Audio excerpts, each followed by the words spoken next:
Knowledge of speech, focusing on the phonological and phonetic systems for Japanese language education. Today's topic is the pronunciation of consonants. How would you teach a foreigner how to pronounce your native language?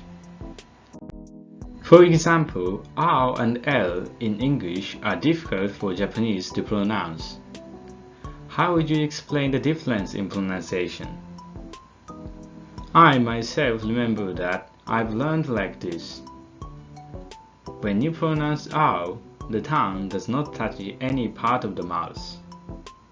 But as for L, the tongue touches to the upper jaw. This is an accurate and easy to understand explanation of the difference of these two sounds, whether the tongue touches somewhere or not. However, that L is the sound where the tongue touching somewhere is not a good enough description of the sound L. Of course, this is because there are many other sounds besides L where the tongue touches somewhere.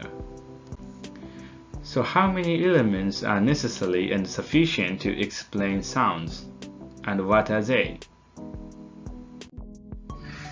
The International Phonetic Alphabet describes consonants in terms of three components: voicedness, articulatory place, and articulatory manner.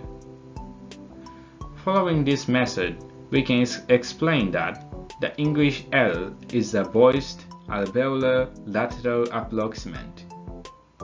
That is a sound when the vocal cords vibrate and the tip of the tongue is attached to the alveolar, with resonating the voice at the sides of the tongue.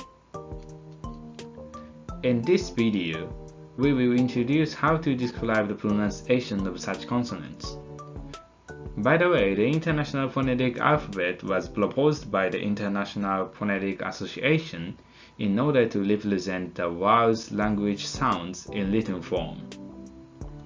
The symbols include not only consonants but also vowels, accents, intonation, and so on. Now let's see each of these elements in more detail. Voicedness is a characteristic of whether or not the vocal cords are vibrating. Those that cause vibration are called voiced sounds, and those that do not cause vibration are called voiceless sounds. The articulatory place is a place where articulation occurs. That is, the place in the mouth which is narrowed or closed when the consonant is pronounced. For example, this is an MRI recording of the articulators during the pronunciation of T. Ata. You can see the tip of the tongue touching to the gum. This is the articulatory place called alveolar. And there are about 10 other articulatory places like this. This is the list of articulatory places starting with the tip of the mouth. And in Japanese, we normally use these 8 places. We use bilabial place when pronouncing papipupepo or mamimumemo, and we use alveolar place when pronouncing tachitsuteto, the palatal yayuyo, the velar kakikukeko, the uvular n, the glottal ha hi he ho. Articulatory manner is a method to articulate, that is, how to narrow or close a certain point in the oral cavity. Let's take a look at the pronunciation of the T again. You can see the tip of the tongue is completely attached to the gums and then leaves them all at once. This is an articulatory manner called plosive articulation. And there are about 10 other articulation manners like this. The major articulatory manners are like this. And here are the 6 manners that are usually used for Japanese. Plosive is a manner of articulation in which the vocal tract is completely closed at the articulatory place and then opened all at once, as in the pronunciation of the kakiku keiko or papipu pepo. Nasal articulation is a manner of articulation in which the vocal tract is completely closed at the articulatory place and the exhalation is emitted from the nose, as in the pronunciation of the nani nune no or mamimume mo.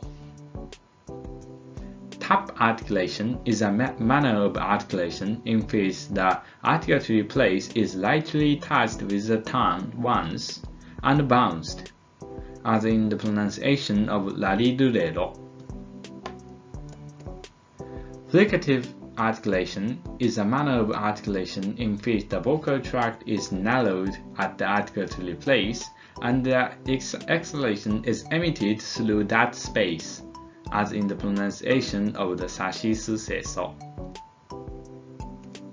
Approximant articulation is a manner of articulation in which the upper and lower articulators are placed close together and in that narrow space, the sound that have passed through the vocal cords is resonated, like yayuyo or wa.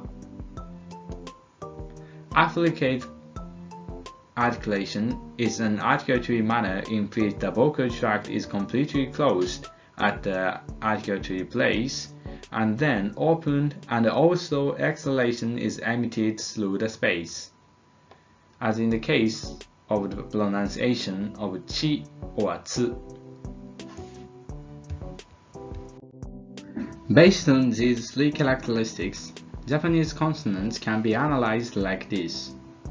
The name of each sound is written in the order like voiceless first, articulatory place second, and articulatory manner at last. For example, P is called voiceless bilabial plosive. Please note that this table is just a brief summary of Japanese consonants, and consonant actually changes according to the following vowels and the surrounding speech environment. For example, in the hard line, ha, hi, hu, he, ho, hu can be classified as bilabial, but he can be classified as palatal. This video showed you how to describe consonant pronunciation. Consonant pronunciation can be described in terms of 3 characteristics: voicelessness, articulatory place, and articulatory manner. Voicelessness refers to whether the vocal cords are vibrating or not. The articulatory place is where the articulation occurs, and the articulatory manner is how the articulation occurs. Thank you for watching. If you liked the video, please subscribe and hit the like button. It will be a big support for us. Okay, see you in the next video.